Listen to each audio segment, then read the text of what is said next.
ಆಶು ಮಾವಿನ ಹಣ್ಣು ತಿಂತಿ ಏನು ಬೇಕಾ ಸಿರಾ ಬೇಕಾ ಮಾವಿನ ಹಣ್ಣಿಂದ ಮಾಡ್ಕೊಡ್ಲಿ ನಮಸ್ಕಾರ ರೀ ಎಲ್ಲರಿಗೂ ನಾನಿವತ್ತು ಮಾವಿನ ಹಣ್ಣಿಲೆ ಶೀರಾನ ಮಾಡತ್ತೇನೆ ರೀ ಈ ಶೀರಾ ಮಾಡಕ್ಕೆ ಒಂದು ಕಪ್ ಆದರೂ ತೊಗೋರಿ ಬೌಲ್ ಆದರೂ ತೊಗೋರಿ ಅದ ಕಪ್ಪಿಲೇನ ಎಲ್ಲನೂ ಹಾಕೋಬೇಕ್ರಿ ನಾವು ಈಗ 1 ಕಪ್ ಆಗುವಷ್ಟು ಮಾವಿನ ಹಣ್ಣು ಅದಕ್ಕೆ 1-2 ಸ್ಪೂನ್ ಆಗುವಷ್ಟು ನೀರನ್ನ ಹಾಕ್ಕೊಂಡು ಇದನ್ನು ಪೇಸ್ಟ್ ಗತೆ ನಾವು ರುಬ್ಕೋಬೇಕ್ರಿ ನಾ ತೋರ್ಸಾತೇನಲ್ರಿ ಈ ಥರ ಆಗಿರ್ಬೇಕದು ಹಂಗೆ ರುಬ್ಬಿ ಇಟ್ಕೋಬೇಕು ಈಗ ಒಂದು ಪ್ಯಾನಿಗೆ ಅದ ಕಪ್ಪಿಲೇನ ಒಂದು ಅರ್ಧ ಕಪ್ ಆಗುವಷ್ಟು ತುಪ್ಪನ ಹಾಕ್ಕೊಂಡೇನ್ರಿ ನಿಮಗೆ ಯಾವ ಥರ ಬೇಕೋ ಆ ಥರ ಡ್ರೈ ಫ್ರೂಟ್ಸ್ನ ಹಾಕೋರಿ ನಾನಿಲ್ಲಿ ಗೋಡಂಬಿ ಮತ್ತು ಬಾದಾಮನ್ನ ಹಾಕ್ಕೊಂಡೇನಿ ಅದ್ರ ಜೊತೆ ದ್ರಾಕ್ಷಿನೂ ಹಾಕ್ಕೊಂಡೇನ್ರಿ ಬಾದಾಮ ಗೋಡಂಬಿ ಒಂದು ಅರ್ಧ ಫ್ರೈ ಆದಮೇಲೆ ದ್ರಾಕ್ಷಿನ ಹಾಕೋರಿ ಇದ್ರ ಜೊತೆಗೆ ದ್ರಾಕ್ಷಿ ಹಾಕ್ಕೊಂಡ್ರೆ ದ್ರಾಕ್ಷಿ ಎಲ್ಲ ಹೊತ್ತಿ ಬಿಡ್ತಾವೆ ಇವನ್ನ ತುಪ್ಪದಾಗ ಹುರ್ಕೊಂಡ್ಮೇಲೆ ಒಂದು ಸಣ್ಣ ಬಟ್ಲಕ್ಕೆ ತೆಗೆದಿಟ್ಕೊಂಡೇನ್ರಿ ನಾ ಯಾವ ಕಪ್ ತೊಗೊಂಡಿದ್ದೆ ಅಲ್ಲ ಅದ ಕಪ್ಪಿಲಿನ ರವಾನ ತೊಗೊಂಡೇನ್ರಿ ರವಾನ ಒಟ್ಟ ಕೈ ಬಿಡ್ಲಾರ್ದಂಗೆ ಚಂದಂಗೆ ಹುರ್ಕೋಬೇಕ್ರಿ ರವಾ ಒಂಥರ ಬೆಳ್ಳಗೆ ಉದುರಾಗಿ ಕಾಣಿಸ್ತಿತ್ರಿ ಅಲ್ಲಿ ಮಟ್ಟ ನಾವು ಈ ರವಾನ ಹುರ್ಕೋಬೇಕು ಇದಕ್ಕೆ ನಾನು 2 ಕಪ್ ಆಗುವಷ್ಟು ನೀರನ್ನ ಬಿಸಿ ಮಾಡಿಕೊಂಡು ಹಾಕ್ಕೊಂಡೇನ್ರಿ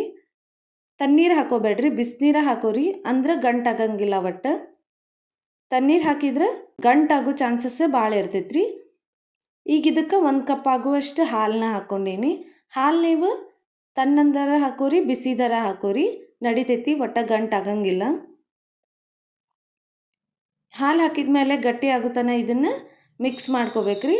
ಆಮೇಲೆ 1/4 ಕಪ್ ಆಗುವಷ್ಟು ಸಕ್ಕರೆನ ಹಾಕ್ಕೊಂಡೇನ್ರಿ ನಾನು ಆ ಗ್ಲಾಸಿಲೆ ತೆಪ್ಪೇರಿ ಆಗುವಷ್ಟು ಸಕ್ಕರೆನ ಹಾಕ್ಕೊಂಡು ಇದನ್ನು ಚೆಂದಂಗೆ ಮಿಕ್ಸ್ ಮಾಡ್ಕೋಬೇಕ್ರಿ ಸಕ್ಕರೆ ಹಾಕಿದ ಮೇಲೆ ಈ ಥರ ತೆಳುವಾಗಿ ಹಾಕೈತ್ರಿ ಅದು ಗಟ್ಟಿ ಆಗೋ ಮಟ್ಟ ಮಿಕ್ಸ್ ಮಾಡಿಕೊಂಡು ನಾವೇನು ಪೇಸ್ಟ್ ಮಾಡಿ ಇಟ್ಕೊಂಡಿದ್ವಲ್ರಿ ಮಾವಿನ ಹಣ್ಣಿಂದು ಆ ಪೇಸ್ಟನ್ನು ಹಾಕೋಬೇಕ್ರಿ ಈಗ ನಾ ಇಲ್ಲೇ 1 ಕಪ್ ಆಗುವಷ್ಟು ಮಾವಿನ ಹಣ್ಣು ತೊಗೊಂಡಿದ್ದೆ ರೀ ಆ ಮಾವಿನ ಹಣ್ಣು ಎಷ್ಟು ಪೇಸ್ಟ್ ಆಗುತ್ತಲ್ಲ ಅಷ್ಟೂ ಹಾಕ್ಕೊಂಡು ಇದನ್ನು ಚೆಂದಂಗೆ ಮಿಕ್ಸ್ ಮಾಡ್ಕೋಬೇಕ್ರಿ ಸ್ವಲ್ಪ ಗಟ್ಟಿ ಆದಮೇಲೆ ಇದಕ್ಕೆ ಯಾಲಕ್ಕಿ ಪುಡಿ ಮತ್ತು ತುಪ್ಪದಾಗ ಹುರಿದಿಟ್ಕೊಂಡಿದ್ದು ಗೋಡಂಬಿ ದ್ರಾಕ್ಷಿ ಬಾದಾಮ ಇದನ್ನೆಲ್ಲ ಹಾಕ್ಕೊಂಡು ಚೆಂದಂಗೆ ಮಿಕ್ಸ್ ಮಾಡ್ಕೋಬೇಕ್ರಿ ಇದು ರೆಡಿ ಆಗೈತಂತ ಹೆಂಗೆ ಗೊತ್ತಾಕೈತಂದ್ರೆ ತಳ ಬಿಡ್ತೈತೆ ನೋಡ್ರಿ ಇದು ತಳಕ್ಕೆ ಒಟ್ಟ ಅಂಟ್ಕೊಳ್ಳಂಗಿಲ್ಲ ಅವಾಗ ಗೊತ್ತಾಗ್ತೈತ್ರಿ ಇದು ಶೀರಾ ರೆಡಿ ಆಗೈತಂತ ಹೇಳಿ ಡ್ರೈ ಫ್ರೂಟ್ಸ್ ಹಾಕಿದ ಮೇಲೆ ಭಾಳತನ ಏನು ಮಿಕ್ಸ್ ಮಾಡಂಗಿಲ್ರಿ ಚೆಂದಂಗೆ ಮಿಕ್ಸ್ ಮಾಡಿಕೊಂಡ್ರೆ ಈ ಶೀರಾ ರೆಡಿ ಆಗ್ತೈತ್ರಿ ನೀವು ಒಂದ್ಸಲ ಮನ್ಯಾಗ ಮಾವಿನ ಹಣ್ಣು ಇದ್ರೆ ಈ ಶೀರಾನ ಟ್ರೈ ಮಾಡಿರಿ ನಮ್ಮ ಮನ್ಯಾಗೆಲ್ಲ ಭಾಳ ಇಷ್ಟಪಡ್ತಿಂದ್ರಿ ಈಗ ಸೀಸನ್ ಐತಲ್ರಿ ಇವಾಗ ಮಾವಿನ ಹಣ್ಣು ತಂದ್ರೆ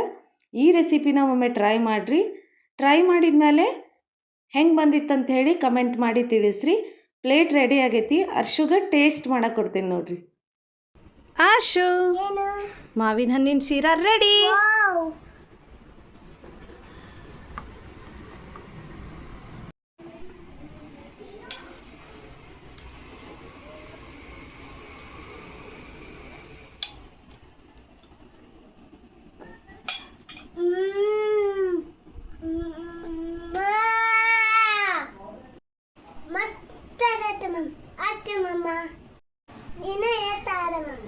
ನಾನು ಟೇಸ್ಟ್ ಮಾಡಲಿ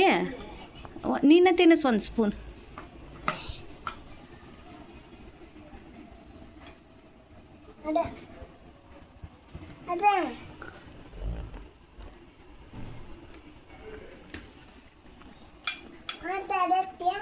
ಮಸ್ತ್ ಆಗೈತೆ